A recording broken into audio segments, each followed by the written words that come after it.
আপনার কি খুব রাগ হয়? মনে হয় চিৎকার করে সব ভেঙে ফেলি? শান্ত হন। আমাদের সবার এই ভুলটা হয়। আমরা ভাবি গলার জোর যার যত বেশি সে তত শক্তিশালী। কিন্তু গৌতম বুদ্ধ একটা দারুণ কথা বলেছেন। রাগ হলো জ্বলন্ত কয়লার মতো। ওটা অন্য কারোর দিকে ছুড়বো বলে আমরা হাতে ধরে রাখি, কিন্তু সবার আগে হাতটা আমাদেরই পড়ে। আমরা অন্যের উপর ক্রোধ করতে গিয়ে নিজের শান্তিটাকেই পুড়িয়ে ফেলি। তাহলে উপায় কি? আমরা কি অন্যায় দেখেও চুপ করে থাকবো?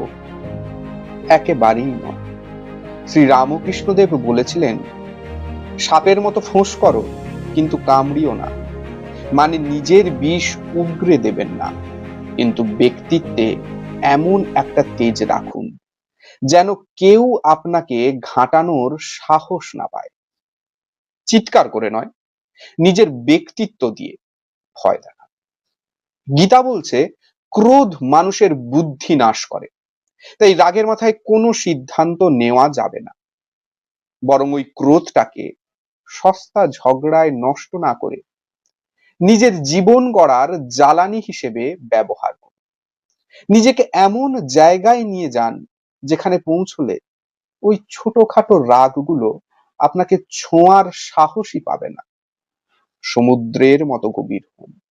ঝড় ওপরের জলকে নাড়ায় ঠিকই, কিন্তু সমুদ্রের গভীরতা সর্বদা শান্ত থাকে। আপনি কি সেই গভীরতার খোঁজ পেয়েছেন? আর যদি না পান, তবে নিজেকে আবার প্রশ্ন করুন, আপনার কি রাগ হয়?